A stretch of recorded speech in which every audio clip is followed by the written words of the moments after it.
Shabbat Shalom, everyone. You may be seated.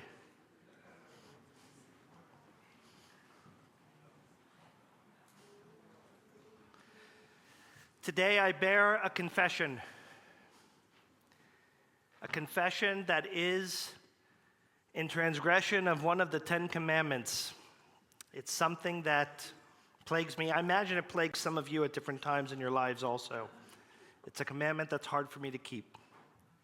And that is the commandment of not being jealous.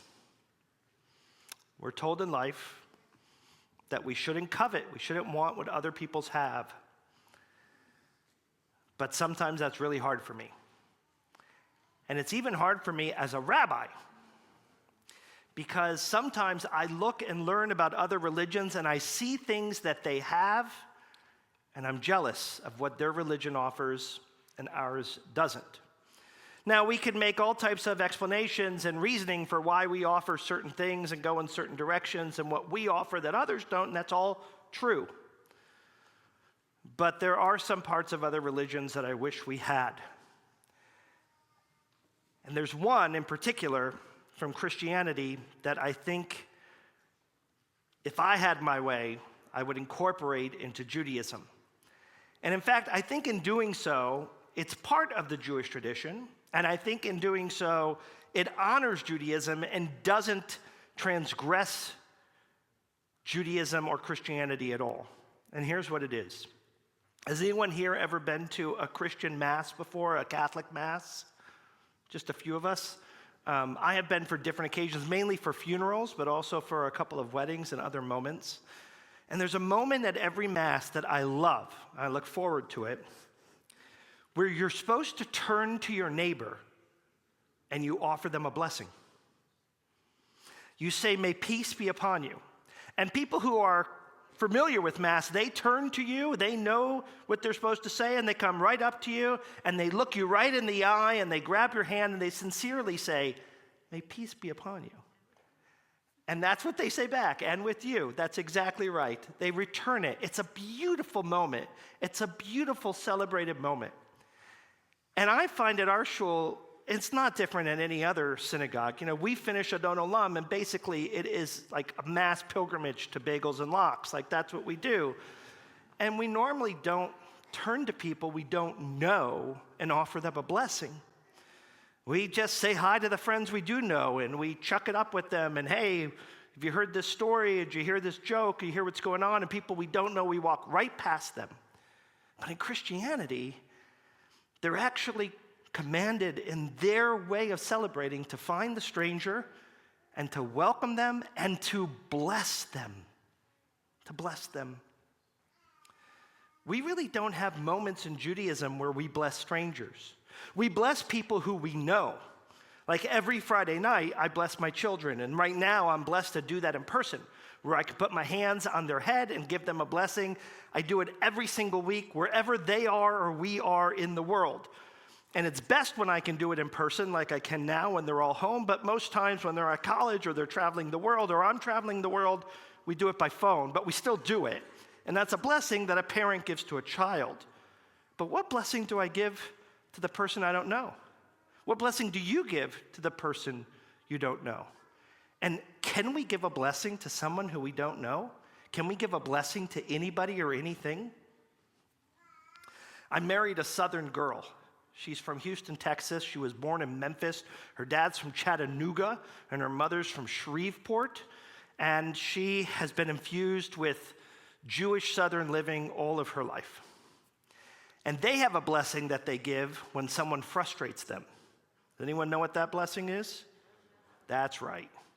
You know you're in trouble when you get that blessing. When they look at you and they say, "Bless her heart," or "Bless his heart," meaning what we would say in the Northeast is something very different. We'd say, "Oh my God, really? Right? Who let this person out of the asylum?" And they say, "Bless their heart." And what they're really saying is, may God look after them. May we find some level of blessing to give to them in this moment. Now, Judaism tells us that that is something that is to be celebrated, not something we should run away from. We should find people in our lives and we should bless them. Could you imagine what your synagogue experience would be like here or anywhere else in the world if people you never met in your life made it their purpose before you walked out of here, before you ate a bagel, to come up to you and say, welcome, I hope you have a wonderful Shabbat. Welcome, I hope that your family is blessed with health. Welcome, I hope that you find happiness today and tomorrow. Could you imagine the difference that would make and what a synagogue and what Judaism would look like and feel like to the rest of the world? It could be potent and powerful, and I would argue it's part of what the Jewish tradition tells us we're supposed to do. It was 26 years ago, about this week, that I was ordained as a rabbi. And when I was ordained as a rabbi, along with all my classmates, they called our name and they gave us our diploma, and we got a special talis from our institution that we graduated from, the Jewish Theological Seminary. And my dean and one of the officiants at my wedding and one of my mentors, his name was Alan Kensky, an amazing rabbi. He took all of his students, because he had a group of students, and individually, as they called our names, he called us up. I remember being very emotional. He grabbed our heads. He was a short man. He still is a short man, about 5 feet tall, 5'1". And he reached up to my head, and he pulled me down, and he whispered a blessing in my ear. And I'm not sharing it with you because it was very thoughtful. It was very holy and intimate.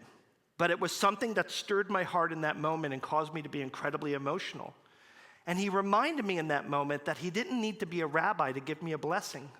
But what he wanted to do was to say, as you begin this next step of your journey, I want you to be blessed. I want you to realize the power of giving a blessing. And it was because of that moment with Rabbi Kensky that I decided when I became the rabbi here that I wanted to give a blessing to all the bar and bat mitzvah kids who came up. That I wanted to share a lesson and a teaching with them that hopefully would stir them and inspire them, because that's within our tradition. In the Parsha of Naso, we learn about a priestly blessing, a blessing that the priest used to give. That's the same blessing we give to our kids on Friday night. Yevarechecha Adonai v'yishmerecha, Ye'er Adonai panav elecha v'yichunecha, Yisa Adonai panav elecha v'yisim lecha shalom. That God should bless you and keep you, God should look after you and shine down upon you, and God should bless you with health and with peace. But here's the question. If God is blessing you, what do you need me for? God's blessing you. If God's giving you the blessing, or you the blessing, or you the blessing, what role do I have? But God was genius in this formula. Because what God was saying is that God might be able to give the blessing, but I can't do it without human help. That the conduit for the blessing has to be the human who offers it, or else the blessing doesn't work. Without a human being inspired by God offering the blessing, it means nothing. I can't give my kids a Shabbat blessing if I'm absent. It has to be a blessing from God that's shared through the parents. That's a genius lesson where God is basically deputizing every human being and saying, if you want to offer blessing in people's lives from God, give it to them. You have the power and the ability to give a blessing. So I want to do something unorthodox for a minute. I want all of you to fight the urge that you're going to have to do something funny that breaks the awkwardness that you have in your heart. And I want you to try and turn to someone you don't know so well. That would not be the two of you. I want you to try and go to someone who you don't know as well, even if you have to walk for a moment. I'll give you a moment to do this. And I want you to offer a blessing to them. And if you're not comfortable doing it with someone you don't know, then I want you to go up to someone that you do know. And I want you to offer them an actual blessing. A blessing that is from your heart. A blessing that is true and sincere. A blessing that comes just like from our Torah and just like is inspired by Catholicism, that we can emulate and we can incorporate. Because in doing so, those blessings have potency. I was reminded at my niece's wedding over 3 years ago that the bride on her wedding day has the beautiful opportunity and responsibility to give a blessing to anyone who wants it on her wedding day. It's kind of like from The Godfather. Remember, The Godfather, he's not allowed to deny a request on the day of his daughter's wedding. So it has a similarity, but it's a little different. In Judaism, the bride gives a blessing to anyone who wants it. And if you're ever blessed to watch this, she doesn't just say to all of them, be blessed, be holy, be happy. She takes each soul and knows what they are dealing with in their lives, and she offers a blessing for them to find the strength and the ability to overcome it. And it's a beautiful moment where the bride is deputized to be that conduit with God. But on Shabbat, we're reminded when the Shabbat bride comes in that all of us can be that conduit. All of us can be that blessing. So what I want to do for just a moment as we close this time of reflection is I want to give all of you a minute. You can get up from your seats. You can walk to someone you don't know. And again, I want you to try and fight that urge of saying something funny or comical to break that awkwardness that you would have. Just introduce yourself and offer that sense of blessing and hope.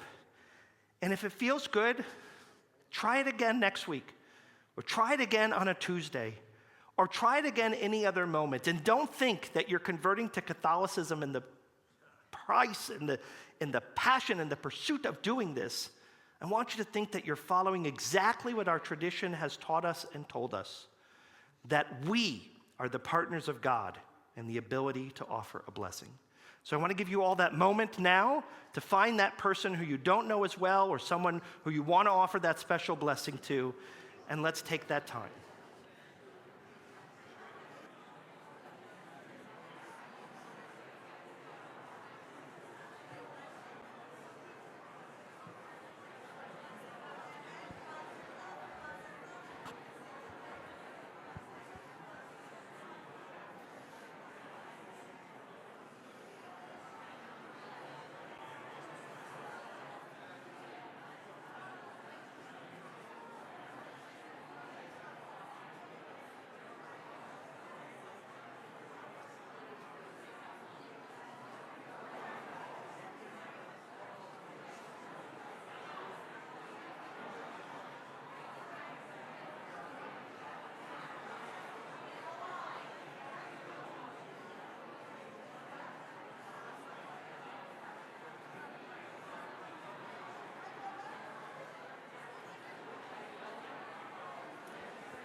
Okay.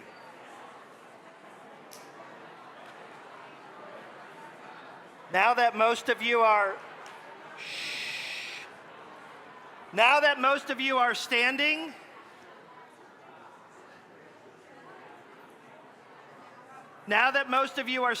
and had a moment to share this blessing,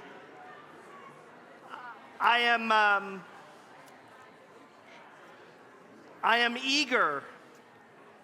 eager to learn two things from you, and one to remind you of something. The first thing is I'm eager when we get to the Kiddush, the end of the service, for you to tell me how that experience was for you. The second thing is to remind you that you don't have to do it right now, that you can continue to give blessings at any time during the course of this service, during the course of the day, during the course of the week. And let us all be inspired of that ability to give blessings to others. For those of you who are standing, please remain standing. If you're not standing and you're able, please do stand. We're going to continue our service, page 184. Shabbat Shalom, everyone.